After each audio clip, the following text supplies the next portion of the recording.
Selamat pagi anak-anak ibu sekalian. Hari ini kita belajar mengenai menentukan interval fungsi f cekung ke atas atau cekung ke bawah dalam materi matematika peminatan. Nah, sebelumnya kita sudah membahas mengenai fungsi naik dan fungsi turun. Nah, sekarang kita akan membahas mengenai cekungnya. Ini sangat berkaitan erat dengan materi kemarin. Sebelum kita memasukinya, kita perhatikan teori yang terlebih dahulu. Titik X sama dengan A adalah titik stasioner Fx, sehingga turunan pertamanya adalah sama dengan 0. Jika turunan keduanya nanti kurang dari 0, titik A, FA disebut titik balik maksimum. Nilai FA disebut nilai maksimum di Fx. Kemudian, jika nanti turunan keduanya kurang dari 0, maka dia akan disebut sebagai cekung ke bawah. Gitu. Artinya nanti kalau daerah negatifnya tapi pada turunan keduanya, maka disebut cekung ke bawah. Dan jika turunan keduanya nanti lebih dari 0, maka dia disebut apa? Cekung ke atas. Gitu. Jadi cluenya cuma yang ini sebenarnya. Kalau turunan kedua yang kurang dari 0, dia cekung ke bawah. Dan jika turunan keduanya lebih dari 0, maka dia cekung ke atas. Dan jika turunan pertama yang kurang dari 0 untuk X kurang dari A, dan turunan keduanya apabila sama dengan 0, maka dia merupakan titik belok turun di A, FA. Untuk A-nya nanti adalah FA ketika turunan pertamanya kurang dari 0. Dan jika turunan pertamanya lebih dari 0 dan ketika turunan kedua nanti sama dengan 0, maka dia akan sebagai titik belok naiknya gitu. Ibu ulangi ya. Kita hanya membahas kedua ini sebenarnya, cekung ke bawah sama cekung ke atas. Dikatakan cekung ke bawah apabila turunan keduanya kurang dari 0, dan dikatakan cekung ke atas apabila turunan keduanya lebih dari 0. Caranya sama, kalau kemarin kita hanya sampai turunan pertama, sekarang kita gunakan sampai turunan yang kedua. Kita akan membahas soal. Nah, soal pada kali ini ada dua soal. Soal pertama akan ibu bahas, dan soal kedua ini akan kamu kerjakan sebagai latihanmu. Kalian perhatikan cara yang akan ibu bahas di soal pertama. Ini sama saja. Ingat nak ya, soal kedua adalah sebagai soal latihanmu dan soal pertama yang akan ibu bahas. Soal pertama, jika diketahui fungsi fx itu sama dengan min 6 cos 4x tambah phi untuk intervalnya berada di antara 0 sampai phi, maka tentukanlah interval kecekungan fungsinya, gitu ya nak ya.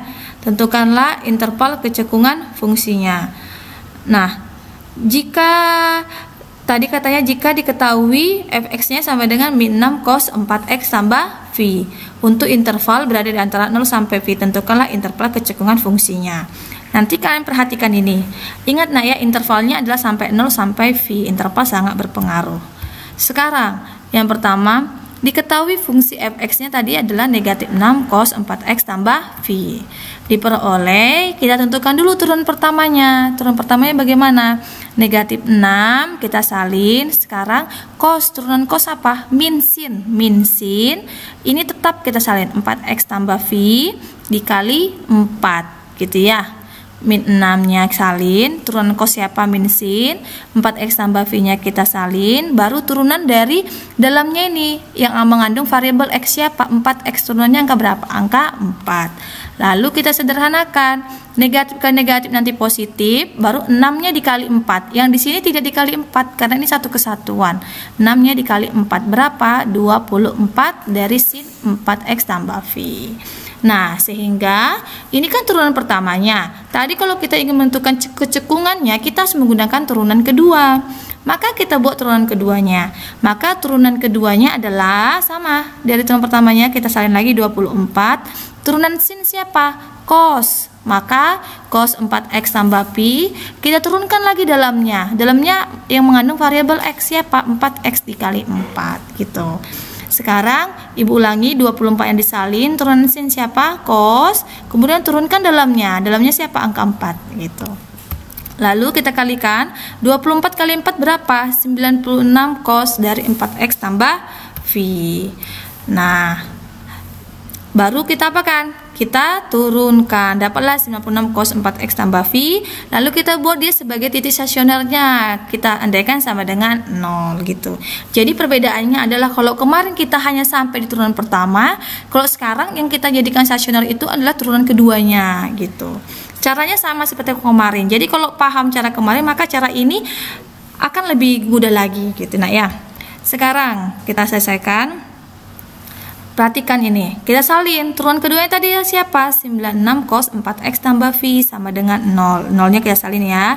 Sekarang apa cara kemarin? Bahwa buatlah di ruas kiri hanya menjadi cos saja. Yang selain cos kita pindahkan. Berarti yang kita pindah ruas kanan siapa? 96. Ini kan 96 dikali cos. Berarti kalau pindah ruas jadinya apa? Bagi, ya berarti artinya apa? 0 dibagi 96 berapa? 0 gitu. Jadinya tinggal apa? Cos 4x tambah V sama dengan 0. 96 nya kemana Bu? Pindah ke ruas kanan, jadi bagi 0 dibagi 96 itu adalah 0. Sekarang bagaimana langkah berikutnya? Langkah berikutnya adalah setelah ruas kiri sudah sama dengan cos, maka ruas kanan jadikanlah hanya cos saja. Jadi dia cos sama dengan cos. Sekarang tadi di atas ini apa? 0. 0 ini cos berapa yang hasilnya 0? Cos 90. Berarti kita ubah. Karena di ruas kiri tadi Ibu gunakan dia masih dalam keadaan V, maka di ruas kanan Ibu dalam keadaan V juga. Yang supaya 90 itu pi berapa? Pi per 2. Karena cos pi per 2 itu sama dengan cos 90. Maka kita dapatlah jawabannya apa? Cos 4x tambah V sama dengan cos V per 2. Sudah cos sama dengan cos diapakan? Iya. Baru kita gunakan apa? Iya, gunakan rumus dari sebuah kosinus. Apa rumusnya? Yang pertama, ada alfa yang positif dan alfa yang negatif. Caranya bagaimana Bu? Lihat ruas kiri. Ruas kiri siapa? 4x tambah V. Salin 4x tambah V sama dengan, ini siapa ini? V per 2. Kita buat Pi per 2 gitu. Ditambah K kali 2Pi ini sudah ketetapan ya nak ya. K kali 2V sudah ketetapan. Sekarang Ibu ulangi lagi, 4x tambah V sama dengan siapa ruas kanannya? Pi per 2 ditambah K kali 2V. Rumus ini digunakan apabila dia bentuknya kosinus. Kalau sinus kemarin ada ya, alfa dan 180 dikurang alfa. Sekarang ini lagi yang keduanya apa?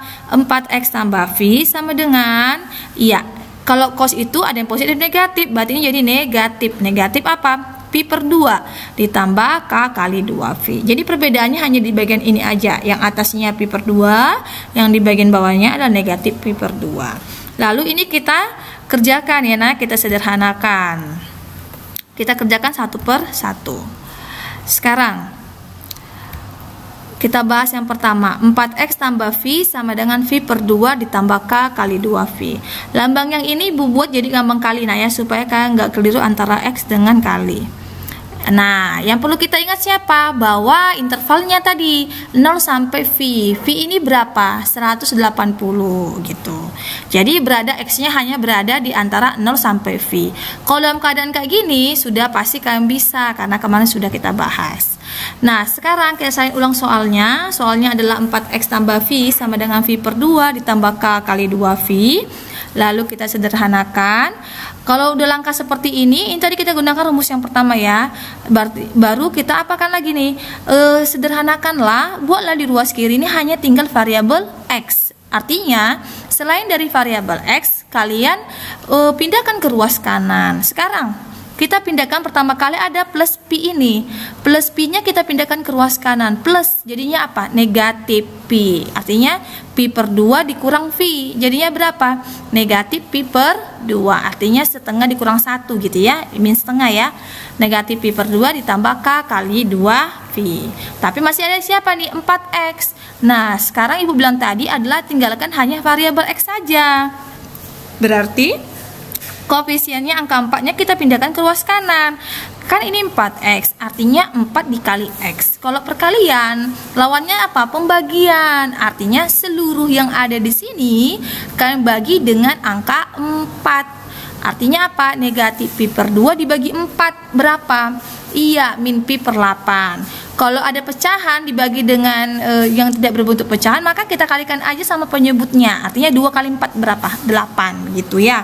Negatif Pi per 2 bagi 4 sama dengan negatif Pi per 8. Sekarang ini adalah K kali 2Pi. Kalau K dikali 2Pi ini ada kesatuan dalam perkalian gitu. Jadi jangan K dibagi 4, 2Pi bagi 4. Itu salah, tetapi sepaket.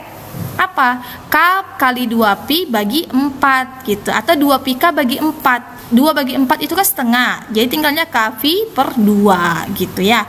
2 bagi 4. Jadi dia satu kesatuan. Salah satunya aja nih bagi 4 gitu. Jadi KV per 2. Jadi jangan dipecah-pecah karena soal ke latihan kemarin kalian itu banyak salahnya di sini gitu ya. Kalian bagi K bagi 4, 2-nya bagi 4. Itu salah. Itu dilakukan apabila tanda pemisahnya adalah positif dengan negatif. Sekarang untuk sudah dapat kita X sama dengan min pi per 8 tambah K pi per 2, kita uji titiknya, kita ganti nilai K-nya. K-nya ini kita ganti boleh negatif 1, 0, dan positif gitu ya. Sekarang kita uji dulu untuk K-nya sama dengan negatif 1. Maka X sama dengan negatif pi per 8 ditambah K. K-nya ini kita ganti. Jadi siapa? Negatif 1 kali pi per 2. Kita sederhanakan, dapatlah jawabannya seberapa nih? Min 5 per 8 pi. Sekarang min, apakah negatif berada di interval ini? Tidak. Karena tidak usah kita uji di K sama dengan negatif 2. Gitu nak ya? Bisa ya? Kita uji, kita ganti aja K-nya sama dengan negatif 1. Lalu kita sederhanakan, dapat jawabannya ini. Untuk mengetahui jawabannya ini termasuk atau tidak, kita lihat intervalnya. Ini kan negatif sekian, sedangkan intervalnya itu hanya bagian positif ini kalau kita lihat ya, 0 sampai 180. Berarti ini tidak termasuk gitu. Sekarang K sama dengan 0. Kita ganti lagi nilai K-nya itu 0. Saya sederhanakan dari persamaan ini ya. Maka jawabannya apa? Oh, negatif lagi, Bu. Iya, karena negatif masuk tidak? Tidak. Berarti kita lewatkan lagi gitu. K sama dengan 1 sekarang. Ketika K sama dengan 1, kita ganti nih. K-nya 1 min pi per 8 tambah pi per 2. Ibu rasa kalian kalau menyederhanakan pecahan pasti bisa gitu ya. Sekarang min pi per 8 ditambah pi per 2 sama dengan jawabannya 3 per 8 pi. Bu, kami nggak tahu ini 3 per 8 pi ini berapa. Ganti aja anak pi-nya 180. Artinya 180 kali 3 dibagi 8 berapa? Oh, ternyata Bu masih ada di rentang ini. Oke, berarti ini masuk. Berarti K sama dengan 1 sama dengan memenuhi dari persamaan ini gitu. Lanjut K sama dengan 2. Kita ganti lagi K-nya 2. 2 kali pi bagi 2 itu V ya. Min per 8 tambah V sama dengan 7 per 8 V. Apakah 7 per 8 masih 7 per 8 kali pi? Otomatis ya, masih berada di interval. Karena masih cocok, kira-kira kita uji aja K sama dengan 3. Apa yang terjadi ketika K sama dengan 3? Ternyata 211 per 8. Ini udah melebihi dari V gitu kan. Berarti ini tidak termasuk. Maka K sama dengan 4-nya tidak usah kita uji lagi gitu. Maka yang K negatif 1 tidak termasuk tadi ya, karena berdasarkan interval K sama dengan 0 juga tidak termasuk, K sama dengan 3 juga tidak termasuk. Berarti X yang memenuhi ya siapa? Iya, 3 per 8 V dan 7 per 8 V. Sekarang kita bahas lagi soal yang kedua. Rumus yang kedua ya. Rumus yang kedua tadi kan ada yang positif sama negatif. Sekarang kita bahas ketika alfanya negatif. Apa ini yang terjadi ketika alfanya negatif? Nah, sama kayak cara tadi. Ingat bahwa intervalnya hanya batas 0 sampai V. V itu nilainya adalah 180. Sekarang kita bahas. Saya ulang soalnya. 4X tambah V sama dengan min V per 2 ditambah K kali 2V. Lalu apa ini? 4X tambah V sama dengan min V per 2 ditambah K kali 2V. Plus P-nya kita pindahkan ruaskan kan? Karena ruas kiri ini hanya tinggal variabel X. Plus V, pindah ruas jadi apa? Negatif V. Maka negatif V per 2 dikurang V. Jadinya berapa? Negatif 3V per 2. Gitu ya? Pasti bisa nih. Sekarang tinggal variabel X. Artinya 4X semua dibagi 4. Karena 4 kali X, 4-nya pindah jadi bagi. Min 3pi per 2 bagi 4. Tinggal aja penyebutnya kali 2 kali 4, 8 gitu ya. Sekarang ini sepaket nih. 3K kali 2V per 4. Artinya jadinya apa? Bagi 4 ya. 3pi per 2. Lalu kita uji setelah dapat X sama dengan, sama kayak tadi, kita uji K-nya negatif 1, kita uji K-nya sama dengan 0, kita uji K-nya sama dengan 1, kita uji K-nya sama dengan 2, K-nya sama dengan 3 sampai selanjutnya. Ternyata ketika K-nya sama dengan negatif 1, yang kita masukkan persamaan ini min 3 per 8 ditambah KV per 2 ini, jawabannya adalah min 7. Min, apakah negatif masuk? Tidak. Oh, K negatif 1 tidak termasuk. Maka K negatif 2 otomatis tidak usah kita bahas. Gitu ya. Sekarang K sama dengan 0. Apa yang terjadi? Oh, Bu, masih negatif juga. Gitu. Berarti nggak termasuk. Sekarang K sama dengan 1. Jawabannya adalah 1/8V. Apakah termasuk interval ini? Iya, gitu kan? Karena termasuk, maka apa yang terjadi? Berarti ini memenuhi. K sama dengan 2 berapa? 5/8V. Oh, termasuk. K sama dengan 3 kan uji. Ternyata tidak termasuk nanti. Nah, dia melebihi dari interval. Tetapi di sini tidak dibahas gitu ya. Nanti bisa kan uji sendiri.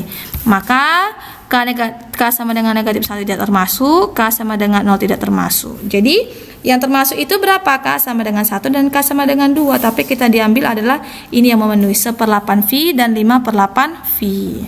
Maka tadi kan di sebelumnya ada 2 tuh. Maka diperoleh titik stasionernya adalah apa? X sama dengan 1/8 V. Kita gabungkan sama yang awal tadi, 3/8 V, 5/8 V, dan 7/8 V. Nah, titik-titik inilah yang akan kita gambarkan diagramnya. Kalau kemarin itu turunan pertamanya langsung kita digambarkan diagramnya, sekarang turunan keduanya, titiknya yang baru kita gambarkan diagramnya ya. Sekarang kalian perhatikan, menentukan intervalnya sekarang kita. Diagram nilai dari turunan kedua fungsi f(x) pada titik stasioner sebagai berikut. Nah, sekarang titik-titiknya kita bahas satu persatu. Tadi dimulai dari 0.